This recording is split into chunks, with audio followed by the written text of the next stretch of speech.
In our first video, we showed the true nature of the Bills Mafia, setting aside what you see on the surface and showing a fan base that in times of pain and loss can come together to support one another. And on January 2nd, 2023, their support was needed again. The NFL has suspended the game between the Bengals and Bills in light of the frightening injury to Damar Hamlin. During the beginning of the highly anticipated Monday night game, Damar Hamlin suddenly collapsed on the field. At only age 24, nobody knew what had happened, but the world was tuning in. Yeah, I remember the scene very clearly. It was just terrifying not having any news, I was right there. I was literally right there. It seemed like it was almost a routine tackle. He kind of hit him pretty good. I saw him get up and, he kind of fixed his head, he adjusted his head, and as soon as I turned around, him collapsed. It was a scene that I won't ever forget. Looked like for a moment the players were all around him. You could see somebody down on the field, one of the players screaming for help to get out there. At first, I was very surprised and I couldn't understand the situation. I noticed some postings on Bills Mafia Facebook page and I realized what happened in the game. It was clear from their reaction that this situation was dire and that Hamlin was in distress. You have no idea what it was going on, and I don't know, you have no words. Minutes went by, commercial break after commercial break, as the ambulance was still out on the field. People on the TV just keep saying that they don't have information, that they were waiting for information. The first thing I did was, to check Twitter to see if any news was out there. All I could do was praying for Hamlin. My friend also prayed for Hamlin, having our lunch together. This was a night and a game that all of us were looking forward to with great anticipation because of the significance of this game. Two fantastic football teams and all that's on the line, all the stakes, and they're understood because sports are important. And then suddenly they're not at all. This went from a sporting event to a matter of life and death like that. The nightmare is that somebody's going to die on the field. Damar's condition was still unknown as he was rushed to UC Medical Center. And for some fans, this was unlike anything they'd ever seen. But for others, this was a scary reminder of something that happened 50 years ago. On the 37-yard line of Chicago, in motion now goes Taylor. Landry is going back to throw. He looks, he throws to third, and got it! As he was hit. That's a little unusual. The Lion hurt down there at the 16-yard line. He just collapsed and fell. So we'll have to wait and see. Chuck Hughes was a wide receiver for the Lions in 1971. He was hit really hard while trying to catch a pass, and it didn't look like he was getting up. Late in the game, he was coming back after an incomplete pass, and I kind of watched him, and he dropped. And that's when I waved on Dr. Fox or someone. I knew he was in trouble. And they are administering mouth-to-mouth resuscitation to Hughes, and Dr. Guy is now pumping his chest. That this young man is in serious trouble, and they are going to rush him off of there. When you have to restore to pumping the chest and mouth-to-mouth resuscitation, you've got a serious injury.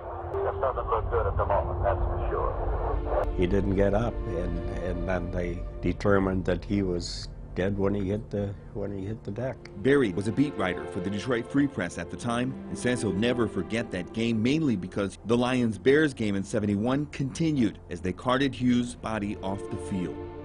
With Damar now rushed to a medical facility, would the Bills and the Bengals have to endure like the Bears and the Lions did 50 years ago? As we said, they've been given 5 minutes to quote-unquote get ready to go back to playing. That's the word we get from the league and the word we get from down on the field, but nobody's moving. This time, though, the players and the coaches had a different idea.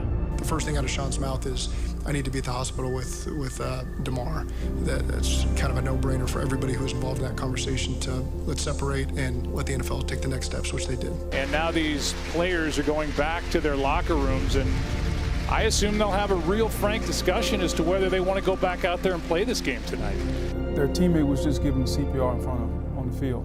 That'd be the only thing I'd be concerned about is is he okay? I don't want to hear about the game. I don't want to hear about a game plan. I don't want to hear about what the NFL is talking about. I want to hear about how my teammate is doing. CPR started and then eventually into the ambulance into UC Medical Center. When you see both teams on the field crying in that way, your first thought is Damar Hamlin. Yep. The second thought is his family. And this isn't about a football player, right? This is about a human. This is about a brother. This is about a son. This is about a friend. This is about someone who is loved by so many that you have to watch go through this. Born right outside Pittsburgh to young parents, Damar overcame a difficult childhood and refused to let his circumstances define him. Instead, he persevered and vowed to help children in need as he found success. A lot of people never really get to see behind the scenes and like how I do what I do, you know. He gave kids throughout Pittsburgh a real role model and a true, genuine person that they can look up to and want to emulate. Damar Hamlin, I've known that guy probably since he was about 12. And I got a lot of love for that young man. His positivity and his energy is contagious. He's been the blueprint of how to give back. It starts with just having morals, just standing on what you stand on, not going with the crowd, just being you. Somebody's just blessed to know somebody like D-Ham. Like if what you stand on and everything that you're about, if it's real, if it has substance behind it, I feel like that's when people start to migrate towards it. And a lot of the stuff I do and a lot of the things I say, it all comes from the gut. It seemed to me Damar had coinciding goals. He was going to play in the National Football League and he was going to use that platform to give back to the people that helped him get there to his community. You know, all I can handle is what I can handle and all I can do is my job. So as long as I'm doing that, I feel like everything will fall right into place right where it's supposed to be. He was hurt his senior year and he served as a water boy at that time. It was really cool to see the star player. He's so down to earth and, willing to help his teammates in a way that's, not exactly on the field during a play. Just going from nothing and just making roses out of anything. Just playing for the hometown team and doing something special here. That's what really separated him. He always brought his little brother Mir to practice and, it was just such a family atmosphere and we all became, like family to his little brother too.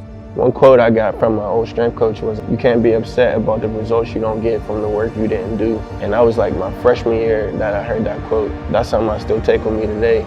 We don't got no reason to not come out here and work every day. He's everything you'd want, in a teammate.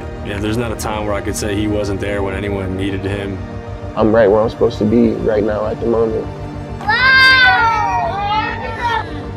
Today, we got the toy drive going on. Just to have an event where kids can come out, get a toy. I'm thankful that I can even be in this position to give back. This is stuff I always thought of, but to be doing it, it's just like it's a different feeling that I can't really describe right now. It just keeps me knowing who I am, It's just about wanting more for you and everyone around you. I want to just take care of everyone around you.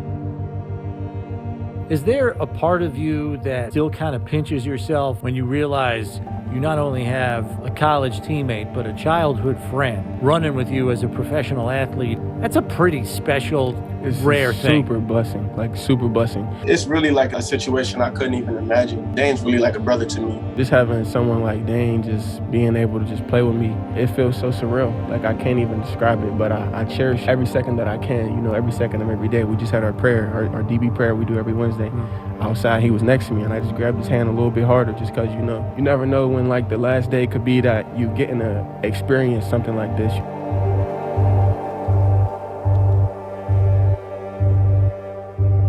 The Tops Massacre, the storm of the century. We barely dug out from that. We have number 3 go down on the field in front of the world. The thought of all of it consumes you. Buffalo needed him to be okay. Like they needed him to be okay. As days went by and Damar was still in critical condition, it wasn't only the Buffalo community that was paying attention and offering their support. What you're seeing now is what Doug Peterson talked about. Both teams coming together in prayer before this game starts. We're all still praying for him. We all send in love to him. And now we are seeing both teams locking arms and coming out to the field. Russell Wilson and Derwin James wearing the same jersey number as Damar Hamlin. In that moment, all that mattered was supporting this young man and his family, being an encouragement to them. I'm going to do it out loud. I'm going to close my eyes. I'm going to bow my head, and I'm just going to pray for him. Across the NFL, everyone is uplifting number 3. You feel that camaraderie across the nation. Soon Damar's number was on every team's social media account, and also trending with love for Damar. Of course, it was a Buffalo Bills player, but it is like I'm sharing this with the whole NFL teams. Not only the Bills Mafia now, but the entire NFL community.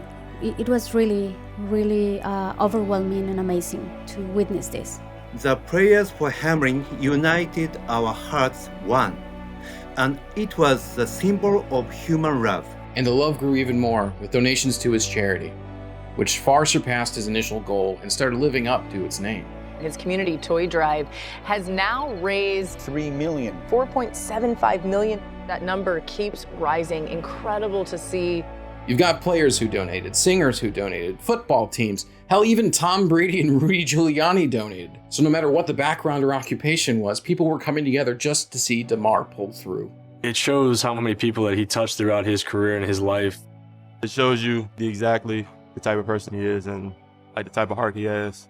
The amount of faith, hope, and love that we saw on display over the last 3 days has been nothing short of amazing. And soon the Bills and the country got the good news that they were hoping for. The statement released by the Buffalo Bills at about 10:30 a.m. Eastern Time, Damar has shown remarkable improvement over the past 24 hours. He has demonstrated that he appears to be neurologically intact. He was able to communicate in writing. When he asked, did we win? The answer is yes. Damar, you won. You've won the game of life. We needed that. Yeah. As fans, we needed it. Talk about a fighter. Yeah. Being right is a fighter. Thank you. I needed it as a dad, as a coach, and as a fan of this game. Any words cannot express how wonderful the news were. I was climbing a mountain in Tokyo at the time. The news moved me so much with the beautiful view from the mountain. And when the Bills returned to the field for the last game of the regular season, Damar was watching, and they started the game with a wonderful tribute. This is storybook! An opening kickoff return for Damar Hamlin, but this place is absolutely going wild. I was watching, but I was not ready for that, I can't remember a play that touched me like that, I don't think, in my life. I screamed like 3 times. I just couldn't believe it. It was like he was being motivated by something else. You couldn't have written it any better, no matter who it was. Damar has often said that when you put real love out into the world, it comes back to you 3 times as much. And as he continues to recover, Damar is thankful for all the love that he has received. I didn't feel anything short of the love, and it really helped me stay encouraged to get through the toughest moments and the toughest times. I know that it isn't enough just to be thankful. This is just the beginning of the impact that I wanted to have on the world. But his impact has already been felt throughout the NFL. What we saw in the National Football League and throughout the sports world this week is what we aspire to see everywhere else. Power of love, and when people can put their agendas aside for the greater and common good of other people, and how good we can be when we do that. We're all brought together by football, but we're all humans first. And I think even through the midst of absolute tragedy, I think you saw some of the beauty of football as well, that it's brought us all here together. I couldn't do this without any of the support and the love, and I can't wait to continue to take y'all on this journey with me.